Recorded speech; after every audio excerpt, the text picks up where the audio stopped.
the champ's biggest fan. The small television screen sputtered, the grainy image of Muhammad Ali flickering in and out of focus. Propped against a fortress of pillows, Timmy strained forward, willing the picture to stabilize. He knew this fight intimately, Ali versus Foreman, that legendary clash in Zaire. The aged footage was a comforting presence, a well-worn friend. "Float like a butterfly, sting like a bee," he rasped, his voice thin from the chemotherapy. A feeble imitation of Ali's jab flickered from his small arm. The antiseptic atmosphere of the hospital room dissolved as he plunged into the cacophony of the crowd, the sharp smack of leather on skin. For a brief moment, he was Ali, a whirlwind of motion in the ring, defying limitations. He was the greatest. Sarah entered quietly, carrying a steaming mug. Her smile held a bittersweet tenderness as she placed it on the table beside him. "Still watching your hero?" she asked softly. "Yeah," Timmy affirmed, his gaze riveted to the screen. "He's going to win, Mom. I just know it." She settled on the edge of the bed, retrieving a familiar book. "How about a story? About Ali's convictions, his gutsy resolve?" With a sigh, Timmy peeled his eyes from the electrifying action. "Okay, but the one where he stood up against the draft, right?" Sarah nodded, opening the book to a marked page. Her voice, a soothing balm, recounted Ali's unwavering principles, his readiness to sacrifice everything for his beliefs. Timmy listened, tracing the strong lines of Ali's face in the accompanying photograph. He yearned for that kind of fortitude, that unshakable bravery. Could he ever possess such courage?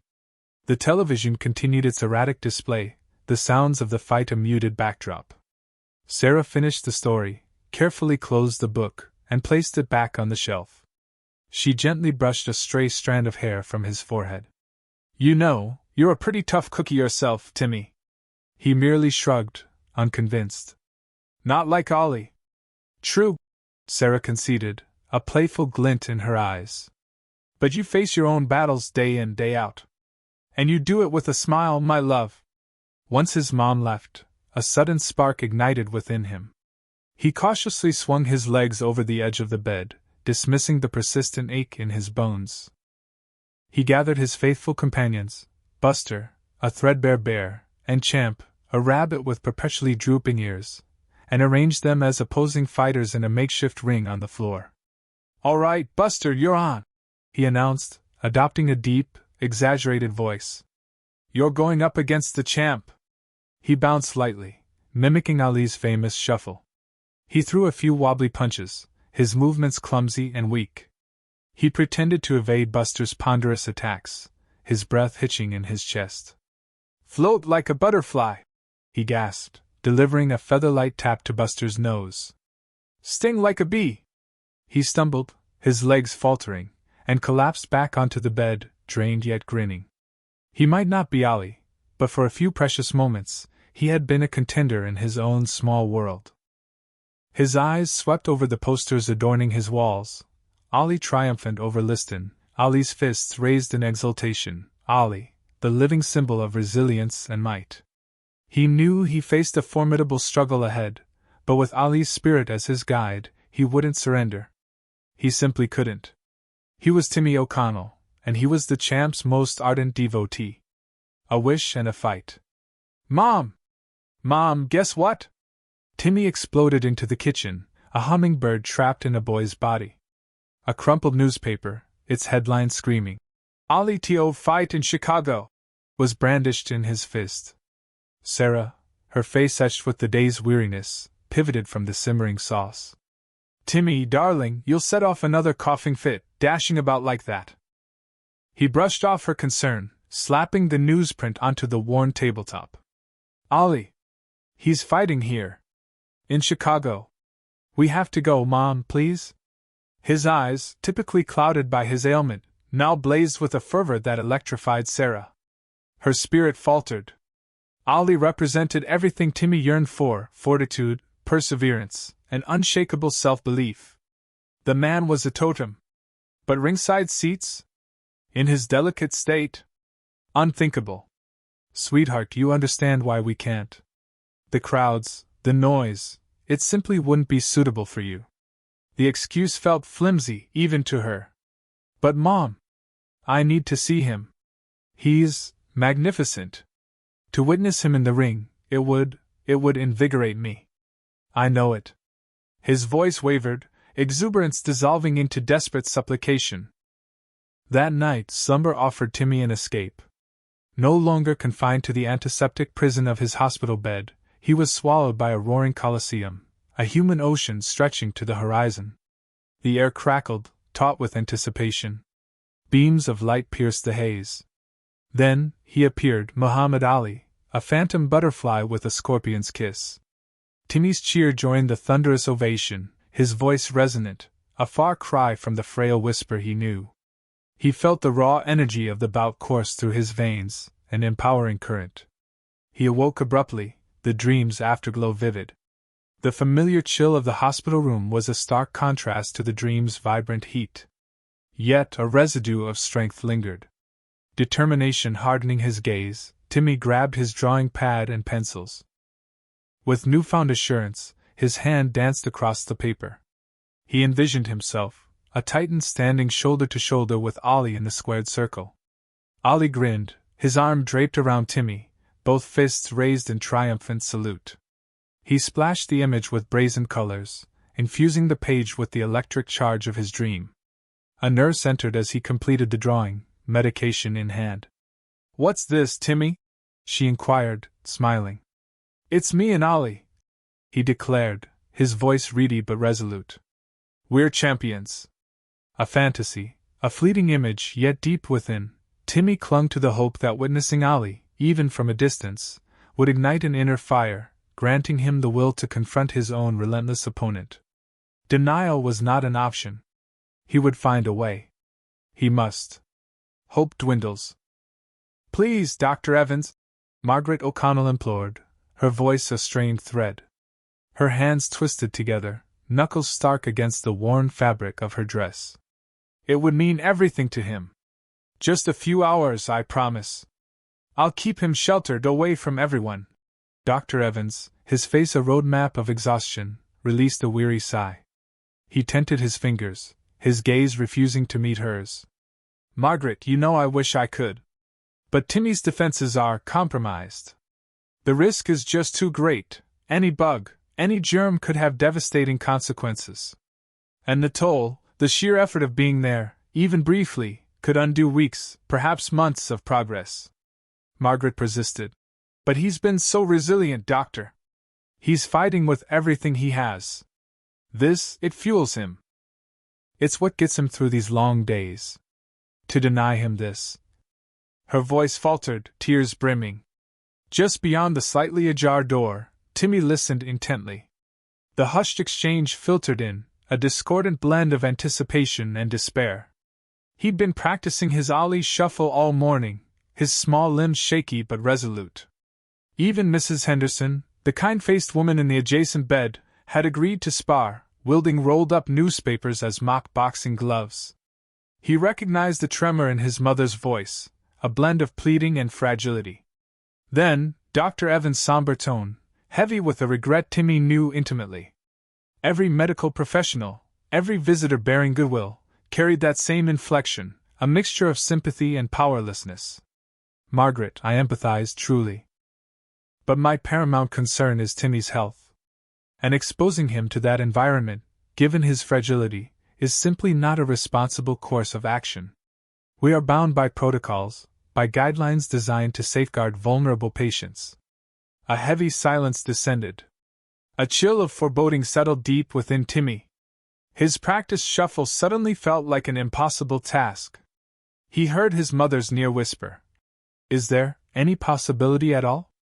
Dr. Evans' reply was barely audible. "I am so sorry, Margaret. No, there isn't." Timmy's breath caught in his throat.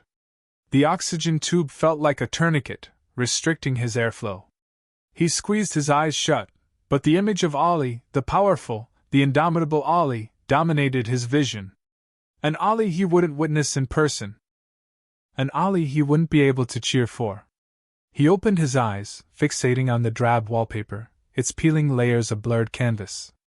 The vibrant Ali poster, painstakingly hung by his own unsteady hands, felt like a taunt, a cruel reminder of what was beyond his reach. He heard his mother's footsteps recede, slow and heavy with disappointment. She paused at the doorway, then pushed it inward, her face ashen. She offered a weak smile, a feeble attempt to mask the anguish in her eyes. "Hey, champ," she greeted him, her voice wavering slightly. "How are you doing?" Timmy averted his gaze, unable to bear her pain. The hope, that small, persistent flame that had burned within him for weeks, flickered and faded, leaving behind only embers and a hollow ache. He mumbled, "Okay." But the word tasted like ashes in his mouth. A nurse's compassion. Disappointment hung heavy in Timmy's room, a palpable weight. Sunlight, normally a welcome guest, now felt like a taunt. Motionless, he watched the ceiling tiles, the steady pulse of the monitor the sole counterpoint to the stillness. Nurse Rodriguez, stationed at the doorway, felt a pang of sympathy. He'd been so animated, practically vibrating with anticipation for the Ali bout. Now that fight dominated every conversation, it served only as a brutal reminder of his exclusion. "Hey, slugger," she ventured, stepping inside, her voice gentle. "Feeling peckish? I might be able to liberate an extra pudding." Timmy remained unresponsive, eyes fixed on the unforgiving plaster. A single, slow blink. Then another. Rodriguez perched on the edge of his bed, lightly stroking his hair. "It's all right to feel down, Timmy. To feel cheated." His lower lip quivered, betraying his composure. "It's not fair," he choked out, voice fragile. "I just wanted to watch him box. Just once." "I know, honey. I know." She squeezed his small hand, her weathered fingers offering unspoken solace. "Things will turn around, Timmy. Just wait." A promise, perhaps hollow, but necessary. Later, after sleep finally claimed Timmy, Nurse Rodriguez retreated to the relative quiet of the nurse's station. The murmur of her colleagues became a distant hum as she gazed out at the city's glittering tapestry. Her thoughts were consumed by Timmy, a frail figure dwarfed by the sterile environment, his youthful spirit dimmed by sickness's relentless assault. She recalled the whispered legends surrounding Muhammad Ali, his quiet acts of charity, his unannounced visits to ailing children, the sheer magnetism of his smile, the captivating power of his stories. He was more than just a pugilist. He represented hope incarnate, resilience personified, the embodiment of fighting for your convictions. An idea, audacious and perhaps bordering on the absurd, took root in her mind. A long shot, undeniably, a desperate throw of the dice, yet she couldn't dismiss the urge to act. Retrieving a piece of hospital letterhead, she began to write. The pen danced across the page, the only sound in the stillness, transcribing her hopes and anxieties. She appealed to Ali's manager, detailing Timmy's plight, his unwavering devotion to the boxer, and the devastation of a dream dashed. She painted a portrait of a small warrior battling an adversary far more fearsome than any in the ring, a child desperately in need of a champion's encouragement.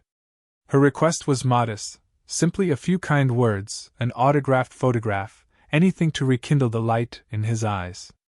She understood Ali was a man of immense demands, enveloped in celebrity, but she also placed her faith in the reputation of his compassion. Sealing the envelope, addressing it with painstaking care, she tucked it into her bag. It was a small act of rebellion, a fragile ember of hope ignited against a backdrop of profound darkness. Whether it would succeed remained uncertain, but inaction was no longer an option.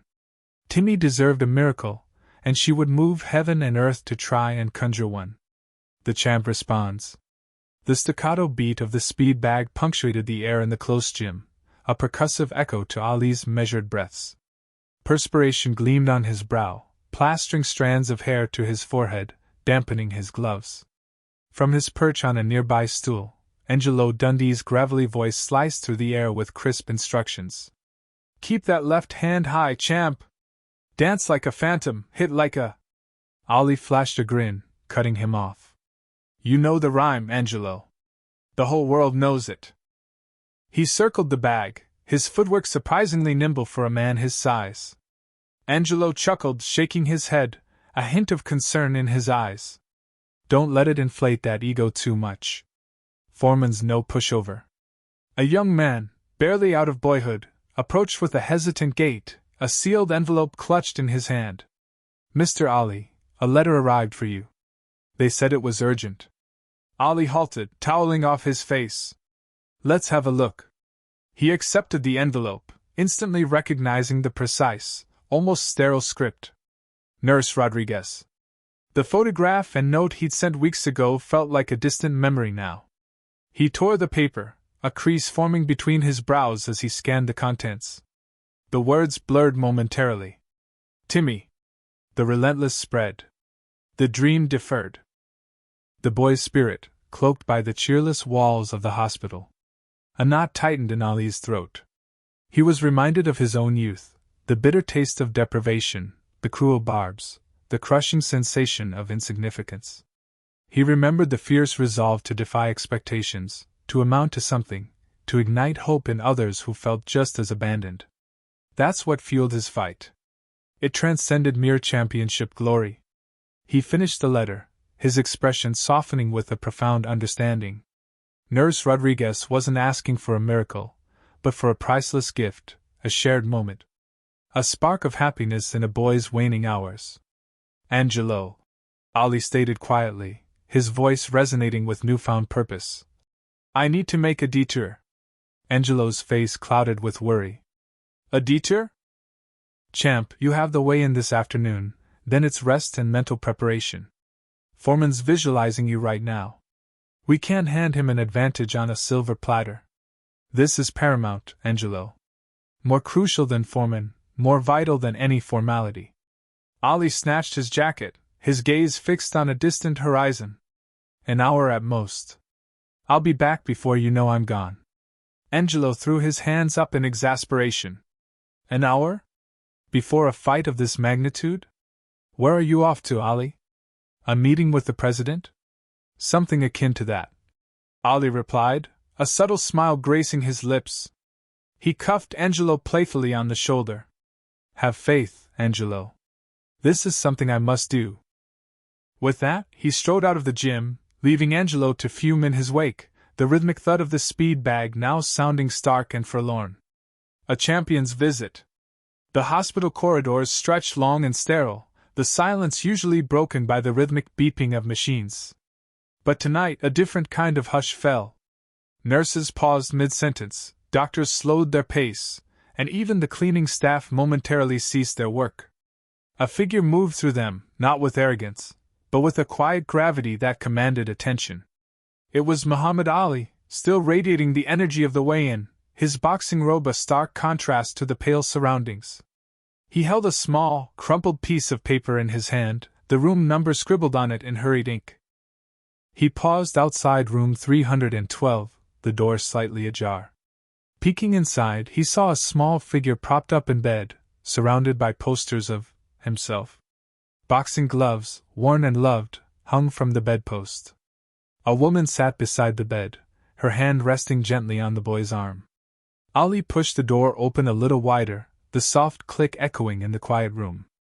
Both heads snapped up, eyes widening in disbelief.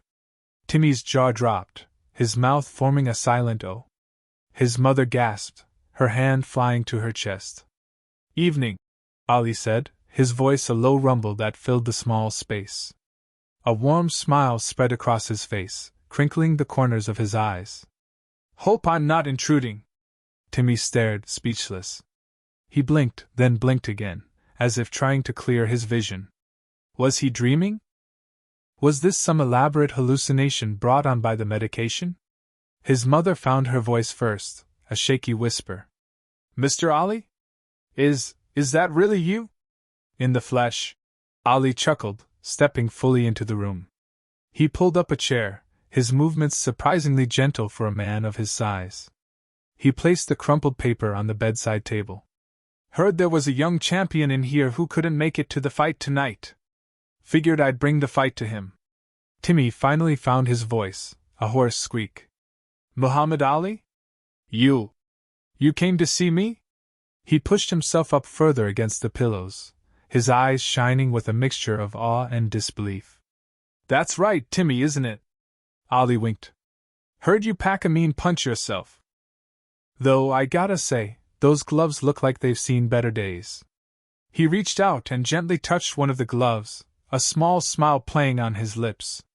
Gotta keep your equipment in top shape if you want to be a champion. Laughter and shadowboxing.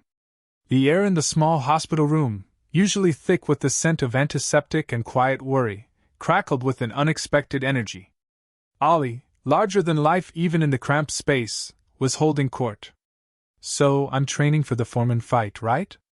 Ali began, his voice a low rumble that seemed to vibrate through Timmy's very bones. Timmy, propped up against a mountain of pillows, hung on to every word. His mother, Mrs. O'Connell, sat beside him, her eyes reflecting a mixture of amusement and profound gratitude. I'm running, Ali continued, exaggerating his motions with a comical pant. And Angelo Dundee, he's yelling, faster, champ! Faster! But my legs, they feel like lead. So I stop. I say, Angelo, I can't feel my legs. And you know what he says? He paused for dramatic effect, a mischievous glint in his eyes. He says, good. Now you can't run away. Timmy erupted in a fit of giggles, a sound that warmed the sterile room more than any sunbeam could. Mrs. O'Connell joined in, her laughter a lighter counterpoint to Timmy's unrestrained joy. That Angelo, Ali chuckled, shaking his head. He's something else. He straightened up, his demeanor shifting subtly. Now, Timmy, you want to see something? Timmy nodded eagerly, his eyes wide with anticipation. Ali moved with surprising grace for a man of his size, clearing a small space in the center of the room. He dipped and swayed, his feet dancing a silent rhythm on the linoleum floor. This, he announced, striking a pose with his fists raised, is the Ali Shuffle. He demonstrated his signature stance, bouncing lightly on the balls of his feet, his hands a blur of motion. See how I keep moving? Never let them get a clean shot. Timmy tried to imitate him, wiggling his toes under the blanket and throwing a few tentative punches. Ali beamed. That's it. You got the spirit. Then, Ali began to shadowbox. It wasn't a serious sparring session, it was a performance. He threw punches at imaginary opponents, his face contorting into exaggerated grimaces and triumphant smiles. He made whooshing sounds with each jab and uppercut, punctuating his movements with grunts and groans. He pretended to stumble, catching himself with a dramatic flourish. He acted as if he were dodging haymakers, his body weaving and bobbing like a willow in the wind. He even mimed getting knocked down, only to spring back to his feet with a defiant roar. Timmy was captivated. He forgot about the tubes and wires that connected him to the machines, forgot about the pain that sometimes gnawed at his insides. He was simply lost in the moment, caught up in the infectious energy of the greatest showman in boxing. For a brief, glorious interlude, the shadowboxing wasn't just for Timmy, it was for everyone in the room, a shared escape from the heavy reality that lingered just outside the door. It was laughter and light, a fleeting defiance against the darkness. A promise and a photograph. Timmy's eyes, usually clouded with a medicated haze, shone with an almost feverish intensity. He gripped the edge of the bed, his knuckles white. Mr. Ali, he rasped, his voice thin but determined. You gotta win. You just gotta. Ali's brow furrowed with a sincerity that rearranged the planes of his face. He leaned closer, his large hand dwarfing Timmy's small one as he covered it with his own. The leather of his boxing glove felt rough and warm against Timmy's fragile skin. Timmy, my man, Ali said, his voice a low rumble. I promise you, I will fight like I've never fought before. I'm dedicating this fight to you. Every jab, every hook, every dance in the ring, it's all for you, champ. Timmy swallowed hard, a lump bobbing in his throat. The oxygen mask shifted slightly as he tried to smile. For me? For you, Ali confirmed, his eyes locked with Timmy's. I'm gonna float like a butterfly and sting like a bee, just like you're fighting your own fight. And we're both gonna win. He gave Timmy's hand a firm squeeze, then winked, a mischievous glint returning to his eyes. "Consider this your ringside seat, kid. Best one in the house." Nurse Rodriguez, who had been hovering near the doorway, a silent guardian of the fragile ecosystem of the room, quietly raised her camera. She'd seen miracles happen in these sterile walls, and she knew this was one of them, unfolding right before her eyes. She framed the shot carefully, wanting to capture the genuine joy radiating from Timmy's face, the unguarded kindness in Ali's. She didn't want to intrude, didn't want to interrupt the moment, so she pressed the shutter release with a near-silent click. The flash momentarily illuminated the room, but neither Timmy nor Ali seemed to notice. Timmy was too busy basking in the glow of Ali's promise, Ali too focused on the small, brave boy in the bed. "You hear that roar tonight, Timmy?" Ali asked, rising to his full height. "That's you and me, winning together." He released Timmy's hand, a pang of sadness hitting him. He wished he could stay longer, but the demands of the evening pulled at him. "I gotta go now, champ. Gotta fight to win." Timmy's smile faltered slightly, a hint of fatigue creeping back into his face. "Good luck, Mr. Ali. Knock him out." Ali grinned. "That's the plan, kid. That's the plan." He gave a final nod, his eyes lingering on Timmy for a moment longer. Then, with a quiet, "God bless," he turned and walked out of the room, leaving behind the lingering scent of sweat, leather, and a promise. Nurse Rodriguez stepped forward, her smile warm and genuine. "He really meant that, Timmy." You could see it in his eyes. She busied herself adjusting his blankets, careful not to disturb the oxygen mask. "Now you get some rest. You have a big fight to watch tonight, too." Timmy closed his eyes, a small smile playing on his lips. The image of Ali, larger than life, promising to fight for him, replayed in his mind. He felt a surge of something he hadn't felt in a long time: hope. A fragile, flickering flame, but hope nonetheless. He drifted off to sleep, dreaming of boxing rings and roaring crowds, of floating butterflies and stinging bees. The champion within. The television crackled to life, the grainy image of the ring a beacon in the dim room. Timmy, propped up against a mountain of pillows, felt a jolt of energy. It wasn't just the fight, it was Ali. He was out there, dancing and weaving, the same smile he'd flashed in this very room only hours ago somehow amplified under the harsh lights. Each jab, each feint, each roar from the crowd vibrated through Timmy. He closed his eyes, imagining the sweat, the smell of leather, the electric anticipation hanging thick in the air. He was there, ringside, a part of it all. He punched the air weakly, mimicking Ali's movements, his small body trembling with exertion. He felt the weight of his illness, the constant ache in his bones, but for a little while, it faded, replaced by the burning fire of Ali's spirit. "Come on, Ali! Float like a butterfly!" he rasped, his voice hoarse but filled with unwavering enthusiasm. He gripped the thin hospital blanket, knuckles white, as the rounds wore on. The other fighter was tough, a brute force against Ali's grace. Timmy held his breath, willing Ali to dodge, to weave, to be the champion he knew he was. When the final bell rang, a wave of relief washed over him. The judge's decision felt like an eternity, each second stretching into an agonizing wait. Then, the announcement. "And still champion." Timmy erupted in a cheer, a weak but joyous sound that echoed in the sterile room. He punched the air again, a triumphant grin plastered on his face. He had won. They had won. He felt a surge of something he hadn't felt in a long time: hope. The next few days were a blur. Visitors came and went, their faces a mix of concern and forced optimism. But Timmy wasn't listening. He was replaying the fight in his mind, Ali's words echoing in his ears. "You gotta believe, Timmy. Believe you can do anything." Slowly, almost imperceptibly, things started to change. He ate a little more, slept a little better. The pain didn't vanish, but it dulled, replaced by a newfound determination. He started physical therapy, pushing himself harder than anyone expected. The nurses whispered about a miracle, about the power of hope. Years passed. The grainy image of Ali on TV faded into a cherished memory. The hospital room, once a prison, became a symbol of resilience. Timmy O'Connell, the boy who was supposed to fade away, didn't. He fought. He clawed his way back, inspired by the man who had seen the champion within him. He never became a boxer, his body forever marked by the battle he had waged. But he became a fighter.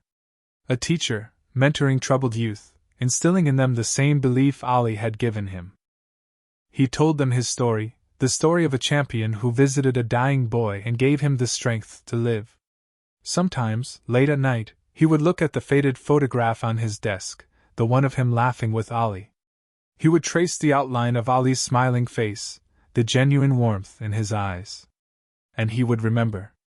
He would remember the day Muhammad Ali made him feel like a champion, and he would smile, knowing that the fight was never truly over.